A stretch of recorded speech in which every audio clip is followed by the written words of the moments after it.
Season 3 episode 3 start होता है और हमें तोर्तुगा दिखाया गया है एक बार में। बारटेंडर उसे बोलता है कि अब तुम्हें बंद कर देना चाहिए क्योंकि तुम बहुत पी रहे हो। तो टोर्तुगा उसे बताता है कि दुनिया में दो टाइप के लोग होते हैं, जो ड्रिंक पीते हैं और जो ड्रिंक बनाते हैं। तो तुम्हें मुझे नहीं सिखाना चाहिए। टोर्तुगा का बॉस फिर वहाँ आ जाता है। टोर्तुगा उससे पूछता है कि इस स्मॉल टाउन में तुम यहाँ कैसे। उसका बॉस उसे फिर बोलता है कि तुम्हारी डिलीवरी के लिए तुम लेट हो चुके हो। डिलीवरी मतलब पैसों की डिलीवरी। टोर्तुगा उसे बताता है कि मैं स्लो हूँ, पर मैं ही रेस जीतता हूँ, तो मैं तुम्हारे पैसे भी ला के दूंगा। उसका बॉस उसे फिर बोलता है कि तुम्हारा बर्थडे मैंने मिस कर दिया, पर तुम्हारे बर्थडे का जो गिफ्ट था वो मैं लाया हूँ। तुम्हें बार के पीछे चलो, मैं तुम्हें दिखाता हूँ कि क्या तुम्हारे लिए गिफ्ट है। टोर्तुगा और वो जाते हैं।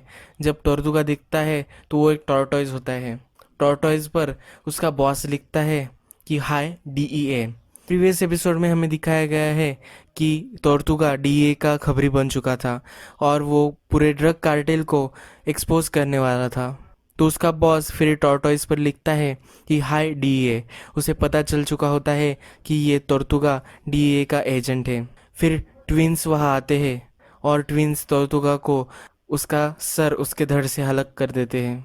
हमने प्रीवियस एपिसोड में देखा था कि उसी टॉर्टोइज पे टोर्तुगा का हेड हमें दिखता है। हैंक उसे वही वैसा ही पाता है। इस सीन से हमें पता चलता है कि ट्विंस, कार्टेल का और एक बॉस और डॉन सालामांका जो ओल्ड मैन होता है, तो ये सब कनेक्टेड है। नेक्स्ट सीन में हमें वॉल्टर दिखता है जो रूफ से पिज़्ज़ा निकाल रहा होता है। उसने प्रीवियस एपिसोड में वो पिज़्ज़ा रूफ पर रख दिया था। जब स्काइलर घर आती है तो उसे दिखता है कि वॉल्टर घर पर आया हुआ है। स्काइलर फिर उसे कॉल करती है और वॉल्टर घर में से उसका कॉल पिकअप करता है। स्काइलर वॉल्टर को घर से निकल जाने के लिए बोलती है। वॉल्टर उसे बताता है कि अगर तुम घर में आओगी तो हम इसमें बात कर सकते हैं। स्काइलर वॉल्टर को बोलती है अगर तुम घर से नहीं निकले तो मैं घर से चली जाऊंगी। पर वॉल्टर नहीं मानता और उसे बोलता है कि जैसा तुम्हें अच्छा लगे। स्काइलर जब घर में आती है और वॉल्टर से पूछती है कि ये तुम क्या कर रहे हो। वॉल्टर उसे बताता है कि मैं जो डिवोर्स की टर्म्स है उस पर एग्री नहीं करता। ये मेरा भी घर पर उतना ही अधिकार है जितना तुम्हारा है। स्काइलर वॉल्टर को बोलती है अगर तुम घर से बाहर नहीं निकले तो मैं पुलिस को कॉल कर दूंगी और उन्हें सब बता दूंगी। वॉल्टर फिर उसे कॉल करने को बोलता है। स्काइलर फिर फ़ोन उठाती है और वो डोमेस्टिक इशू के बारे में ऑपरेटर को बोलती है। ऑपरेटर उसे कनेक्ट कर रही होती है, पर फिर वो वॉल्टर को और एक चांस देती है, पर वॉल्टर वहाँ से नहीं हिलता। स्काइलर पुलिस ऑफिसर को बोलती है कि उसका पति उसके घर में ट्रेसपासिंग कर रहा है। तो पुलिस ऑफिसर बोलते हैं कि वो जल्द ही वहाँ आ जाएंगे। थोड़ी देर में दरवाज़ा खटखटाता है और जब स्काइलर दरवाज़ा खोलती है तो वो वॉल्टर जूनियर होता है। उसे लगता है कि वॉल्टर जूनियर जल्दी घर आ गया। वॉल्टर जूनियर को वेलकम करता है और बोलता है कि तुम्हें कुछ ब्रेकफास्ट वगैरह चाहिए क्या। वॉल्टर और वॉल्टर जूनियर ग्रिल चीज़ और वेफर्स खा रहे होते हैं। तभी वहाँ पुलिस आ जाती है। वॉल्टर जूनियर शॉक में होता है कि उसकी माँ ने एक्चुअल में पुलिस बुला ली है।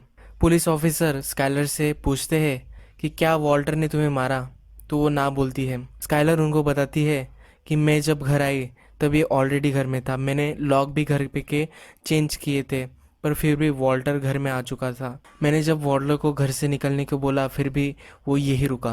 पुलिस को लग रहा होता है कि ये डोमेस्टिक वायलेंस का केस है, पर स्काइलर ये क्लियर कर देती है कि ये ट्रेसपासिंग की सिचुएशन है। पुलिस फिर स्काइलर को पूछता है कि ये घर किसके नाम पर है। स्काइलर बताती है कि ये घर हमारे दोनों के नाम पर है। वो फिर उसे पूछता है कि क्या तुम लोग डिवोर्स्ड हो। तो स्काइलर बताती है कि हम उसकी प्रोसेस में हैं। फिर ऑफिसर उसे बताता है कि वॉल्टर ने कुछ भी इलीगल नहीं किया, ये उसका ही घर है और ये वहाँ रह सकता है।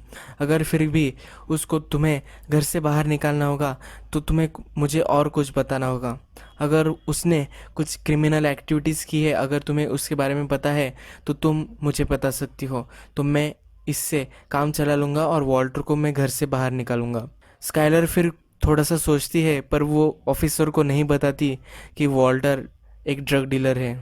वॉल्टर दूसरे ऑफिसर को बता रहा होता है कि ये सिर्फ एक मिसअंडरस्टैंडिंग है, हमारा डिवोर्स का चल रहा है इसलिए ये ज़रा प्रॉब्लम है, और वो ऑफिसर को भी सॉरी बोलता है। वॉल्टर जूनियर ऑफिसर्स को बताता है कि ये सर मेरी माँ की गलती है, इसमें मेरी डैड की कोई गलती नहीं है। नेक्स्ट सीन में सॉल जेसी के घर आता है।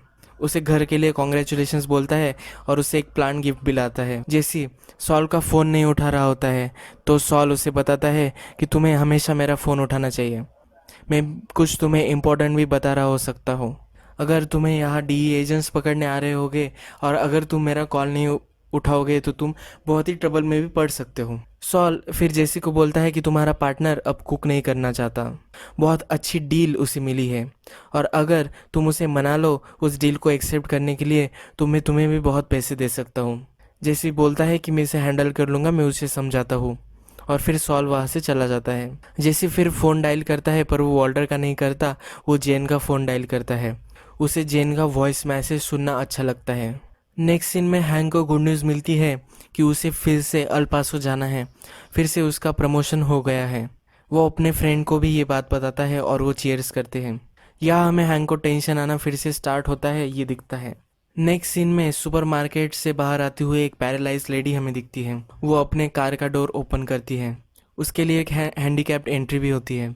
वही हमें ट्विंस दिखाई देते हैं। ट्विंस उसे बाहर निकाल कर उसकी गाड़ी ले लेते हैं और डॉन सोलोमांका यानी कि ओल्ड मैन को वो उस गाड़ी से बाहर निकालते हुए हमें दिखते हैं नेक्स्ट सीन में। ये एक मीटिंग होती है डॉन सोलोमांका, ड्रग कार्टेल और एक बॉस और गस फ्रिंग के बीच में। सब बैठते हैं मीटिंग में और मीटिंग का सब्जेक्ट होता है वॉल्टर वाइट। अब गस फ्रिंग और जो ड्रग कार्टेल का बॉस होता है उनके बीच में बातचीत होती है। तो वो गस फ्रिंग को बोलता है कि डॉन सोलोमांको का जो नेफ्यू था टूको, तो उसे वॉल्टर वाइट ने मार दिया है। वो उसे अपने बच्चे जैसा प्यार करता था और अब तुम उससे बिजनेस कर रहे हो। वो उसे ये भी बताता है कि वॉल्टर वाइट को अब हमें मार देना है। जो ट्विंस होते हैं उन्हें वही काम होता है वॉल्टर वाइट को मार देने का। गस उसको सपोर्ट नहीं कर रहा होता कि मैं वॉल्टर वाइट के साथ बिजनेस में हूँ और जब तक ये बिजनेस ख़त्म नहीं हो जाता तब तक हम उसे नहीं मार सकते। जब मेरा उससे बिजनेस ख़त्म हो जाएगा तब मुझे उससे कुछ लेना देना नहीं, तब आप आराम से उसे मार सकते हो। सोलोमांको को बहुत वहाँ से गुस्सा आ जाता है और वो बहुत ज़्यादा घंटी बजाने लगता है। फिर गस फ्रिंग और कार्टर का बॉस वो दोनों वहाँ से बाहर चले जाते हैं। गस फ्रिंग को फिर वो समझाता है कि तुम्हें इसमें नहीं पड़ना चाहिए।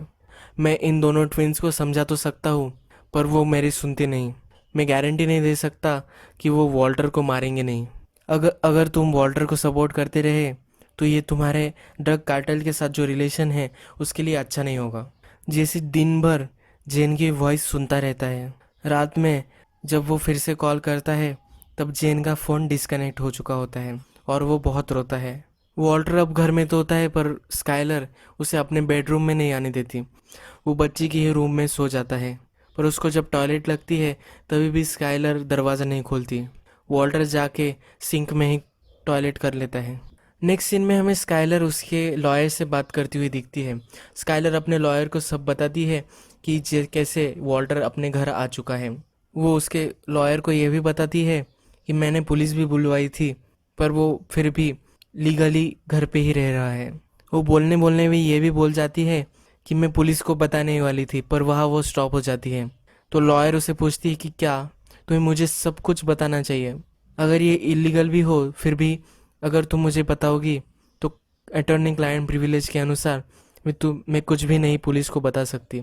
फिर स्काइलर उसके लॉयर को बोलती है कि वो एक ड्रग डीलर है, मोर टेक्निकली कि वो एक मैन्युफैक्चरर है।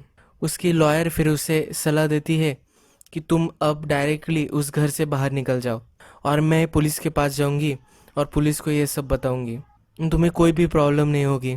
स्काइलर उसको लॉयर को बोलती है कि मैं ये नहीं कर सकती। वो बोलती है कि मेरे सन को मैं ये नहीं बता सकती कि उसका फादर एक ड्रग डीलर है। उसकी लॉयर बताती है कि ड्रग डीलर पकड़े जाते हैं और अगर वो पकड़ा गया तो तुम भी इसमें शामिल थी ऐसा लगेगा।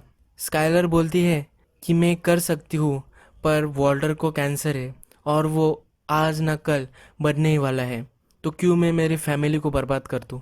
नेक्स्ट सीन में हमें हैंक और उसका पार्टनर एक बार में आए हुए होते हैं। हैंक को लगता है कि टेबल पर जो दो लोग बैठे हैं वो मेथ एक्सचेंज कर रहे हैं। हैंक को बहुत ही डिस्परेटली ब्लू मेथ ढूंढना होता है, यही उसका रीज़न होता है उस जगह रुकने का। वो हाइजनबर्ग को ढूंढना चाहता है, उसका यही रीज़न होता है टाउन में रुकने का। उसका फ्रेंड बोलता है कि हमें यहाँ से चला जाना चाहिए। वो बाहर आकर गाड़ी में भी बैठता है, पर फिर वो माइंड चेंज कर लेता है। वो फिर अंदर जाकर उन दोनों आदमियों को बहुत मारता है।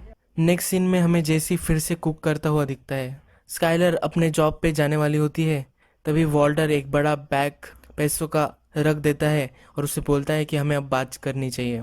वॉल्टर उसे बोलता है कि ये जो पैसे हैं, ये मैंने किसी को हर्ट करके नहीं कमाए हैं, ये मेरी मेहनत के पैसे हैं और यही प्रोवाइड करेंगे हमारे पूरी फैमिली को, वॉल्टर जूनियर के कॉलेज के लिए, हमारी बेटी के लिए। और जब मैं चला जाऊंगा तो तुम सिर्फ तुम्हारे जॉब पे ये घर नहीं टिका पाओगी। इस घर का जो लोन है, इसके लिए भी ये सब पैसे हैं। जो भी हमारा घर खर्चा होता है तो ये सब इसी पैसों से चलेगा। नेक्स्ट सीन में हमें दिखता है कि हैंक और उसका पार्टनर, हैंक ने जो दो लोगों को मारा हुआ होता है तो उसको कवर कर लेते हैं। स्काइलर फिर हमें ऑफिस में दिखाई गई है और ऑफिस में वो प्रिंट निकाल रही होती है।